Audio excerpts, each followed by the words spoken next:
we're really excited about this. We want to keep doing it every year. My wife said it the best. She's like, you just put together a show that you wanted to go see. Yeah, that's what I did for years.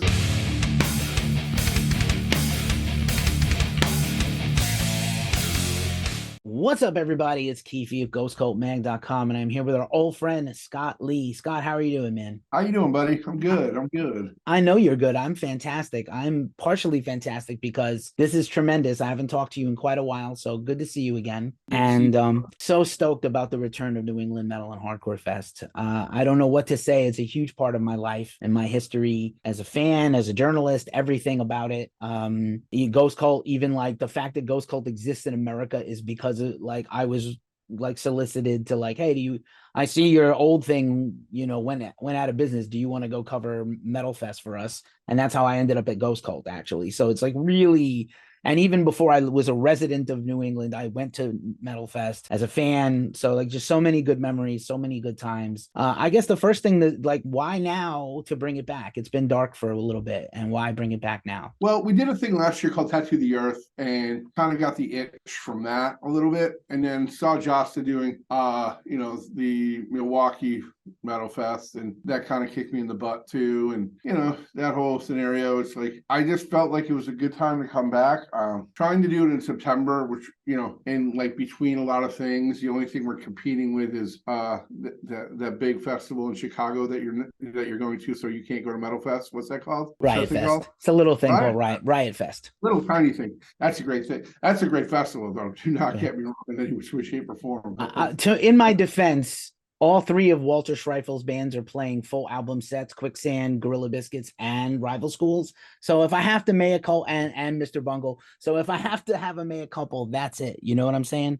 That's my excuse. I back anything with Walter. That Mr. Bungle, though, that's not real. Sorry, I'm just kidding. But not really. But yeah, man, we decided to bring it back. We have the outside. We're gonna do two main stages outside. We're gonna have a small stage inside. It's gonna be pretty cool. We're very excited about it. We're just announcing tomorrow or the next day. We're gonna be doing a museum with Mike D's artwork and Jeremy Saffer's photos. So that'll be on the inside downstairs. That'll be some cool shit, and then some other cool stuff like that. And like, yeah, man, it was just felt like it was a good old time to come back. I mean, the way the outside of the Palladium is set up, it's an awesome way to see a show. There's going to be a large VIP section. It's going to be great. It's going to be a good time for everybody. The lineup's stellar. Parkway Drive the first day, which is amazing. And then the next day, I think it's the best show I've ever been a part of putting together. I mean, anything from Lamb of God, Hate Breed, Shadows Fall, The Black Dahlia Murder, Terror, Despised Icon, fucking Chelsea Grin. It goes on and on and on. And Frozen Soul, Paleface, Judiciary. It's just a fucking banger, from front to back, I feel like. Word. We'll get to the lineup in a second because I have many thoughts, but like, I really feel like even in its heyday, you really tried to improve the festival every year. I'm very excited to hear about Jeremy, who's pretty much the house photographer of the Palladium during the golden era. And I know the Palladium has been doing the outdoor shows, not just Tattoo the Earth. I think A Day to Remember played outdoors there. Yeah. So like, it's an established thing. It's not like we're taking a risk and doing a first time ever new thing. Right. You're always very sensible about putting together these things. So yeah, I think the outdoors thing makes a lot of sense. And I think I haven't been by in a while, but since I've been gone, the Palladium has had a complete remodel, right? Yeah. Which sounds amazing. I've seen the pictures. I've seen reviews of shows from there, and it's supposed to be better sound now and a whole new everything. Oh yeah, they had $1.5 million makeover, basically. Wow. So it looks great. Inside and outside looks great. Everything's good. Another thing that I think is really special is, like, Metal Fest was always the place to, like, the Sunday hardcore day was always the day to not only get your established great bands, but your up and coming bands. And I always feel like Metal Fest was the place where I discovered so much new music. And I love these, I don't want to like forget these lower on the bill bands, but no less important, so obviously, you mentioned Chelsea Green and Terror and 100 Demons, but also like Vane FM is a band that would have always been at Metal Fest. Frozen Soul, 200 Stab Wounds, of course, Darkest Hour, Enterprise, or Jesus Piece definitely had some late era shows, their Judiciary. So Undeath. So these are bands I'm equally excited to the top of the bill bands as these, these side stage bands potentially, because I feel like that's also the real legacy of the fest. Oh, I mean, yeah, the festival, like, think about this, like the band headlining Lamb of God one year played at 1 o'clock in the afternoon. Basically open the main stage. And now they're headlining. This was years ago, obviously. Yeah, I mean, the upstairs room at the Palladium was always made to be a up and coming room, you know what I mean? To develop young talent and to do this and to grow it so it could go downstairs, you know what I mean? It's like, but it's made for. I mean, having bands like Hazing Over Gates to Hell, those are very, very young bands that have a lot going on, up and coming. Hazing Over is just announced today on This Is Hardcore. And like, then you got, bands like Fuming Mouth and Tribal Gaze and everything like that. And it's all these bands are just kick ass and fucking no fucking joke. So right on. And shout out to Fuming Mouth and Mark for the big comeback and kicking cancer's ass. And also a New England band, what I'm saying? Those roots run deep, and it's really great to see, the just the spread of the festival. And I hope this is the beginning of a return to keeping the festival going. Personally and selfishly, I'd love to see it keep going so I can come next year, but also to have it be back. I think it's the area needs it. And I think Jasta showed you can bring these festivals back and pull them off successfully. And we can have, a metal and a hardcore fest everywhere, Josh has always been a fucking trendsetter. Always, to the day he dies, man. That kid, I call him a kid, but that guy is fucking great. He is one of the best. He's one of the best things to happen. He's one of the best things to happen to metal and hardcore in the world. To be wholeheartedly honest with you, he's what he did with Milwaukee, what he's done with Hatebreed over the years. He's a pillar. He's a pillar of our community, and without him, there's some things we don't know about. You know what I mean? Ever. He knows where all the bodies are buried, but also that's for truth. He also is a guy. He's literally been the same person since he's a teenager, because I remember we're maybe about the same age or a year apart, and I remember my first ever meeting him and seeing Hatebreed, and he was a young kid, basically. I think he got dropped off by his mom's in her Pinto, and like when he hit the stage, he was a monster, but he was also sincere and a tireless promoter in not a shitty way. He was always, somebody you could look up to and respect. And I think and you also, I think you are always who you are. You have been, since I met you the first time, since I saw you, got acquainted with you. We've interviewed you a few times over the years for different things. And I feel like that's part of I don't want to say it's just your charm, but I think it's part of the thing that comes with you. Everybody knows what they're getting when they deal with you. They know it's, what you represent. I just gained a bunch of weight. That's about it. You know what I mean? Me too. We all have. It's, the years have not been kind. Jasta looks great. Yeah, Jasta looks like a fucking teenager. Coffee, death metal, and push-ups. That's all that guy knows. That's why he's pushing weight. I'm pushing burgers and chicken sandwiches. That's my thing. But it's all good.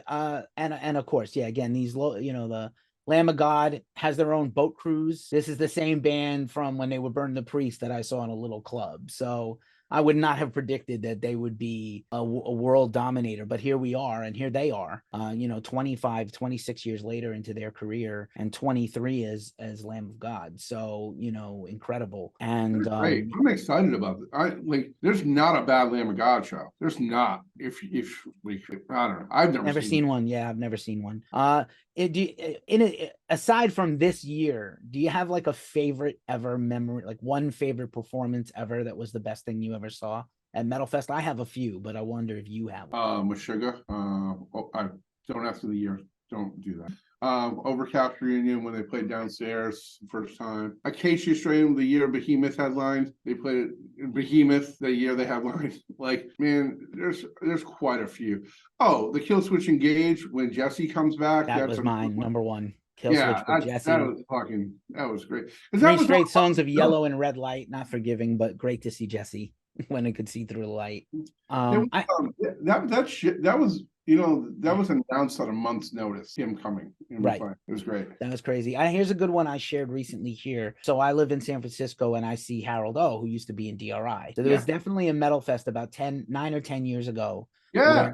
Suicidal headlined on Sunday, and it was Suicidal, DRI, and Underdog. So Harold is in the photo pit all day, except for when he's on stage with DRI. And I'm like, I can't believe I'm in the photo pit with Harold O. right? He's so incredible and legendary from the Bay Area and his time in DRI and his other bands out here. And I was such a fanboy. And he's literally next to me to shoot Suicidal on top of everything else all day. And having just watched him on the stage, I told him this recently. He's like, bro, I don't remember any of it. I was like, Lynn, I'm sober blackout. I don't remember. It's like, I don't remember the tour. I don't remember Metal Fest. We played Worcester. I don't remember. I was dying laughing. So like he's got, I have the recall luckily, because I haven't fried every single brain cell, but it was it was like maybe my favorite. And then there was I'm gonna say there was a Cro-Mag set with JJ where they played the upstairs. Oh yeah, I remember that. Yep. That was brutal. That was so hard. That was good. A lot of fucking incendiary upstairs too. Like there's like upstairs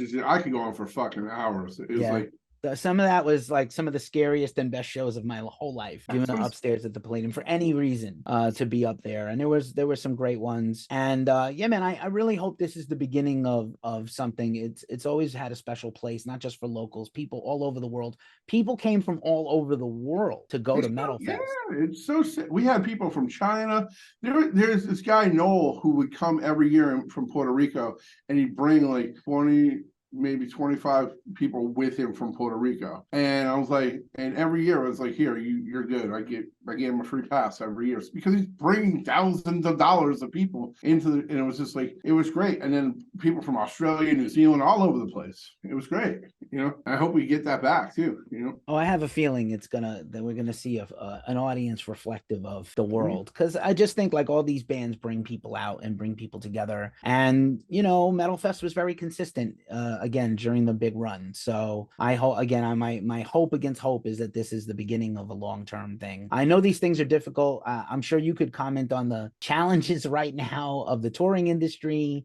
And these things are planned years in advance, sometimes or at least a year in advance. So I know that it's hard. Hopefully, bands, most of the bands we have here, they seem to have a lot of stuff going on. So it's not anybody doing like specific one-offs just for this. Everybody's busy and touring. Lamb of God's on tour right now. Shadows Fall's been doing these selective shows. It's so great that they're going to be part of this. I'm so pumped that they're back in any capacity and that they're making new music potentially. Is so sick. Did you see Brian's shout out video that he did? No, I didn't. Oh my God. Go on the Metal Fest socials. He did a thing like he was drinking wine and reading the paper. It's very funny. He's great. I did the reunion show with them at the Palladium. We were there. We covered it. You were there, right? I wasn't there personally, but we were in the house, let's say. And then lucky you weren't there because everybody got fucking COVID. And it was really funny because Brian's like, I saw COVID over the people when we're playing. It's just like it's so thick in there, But that was a great show with On Earth and everybody in Darkest Hour and stuff like that. It's good. And by the way, like I saw Darkest Hour last summer in a tiny place here in San Francisco, and they're still so great live.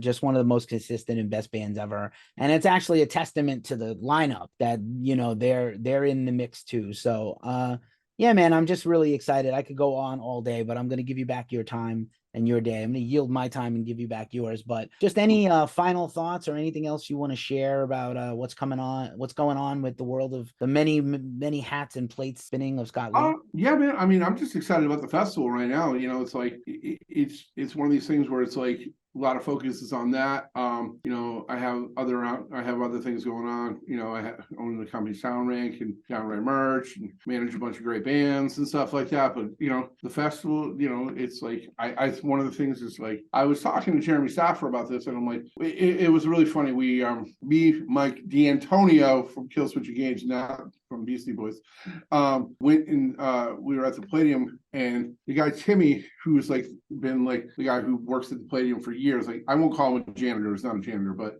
he brought out all the old backdrops, and there's pictures on. And like I was like, holy shit. It was like we were talking about how long we've done this and how long, like, and Jamey Jasta was like, dude, I was taking pictures at your shows when I was 13, basically. And I'm like, fuck, I'm old as shit, I feel. But yeah, man, I think, really the focus on the festival right now. And like I think this is one of these things where it's like it's very exciting.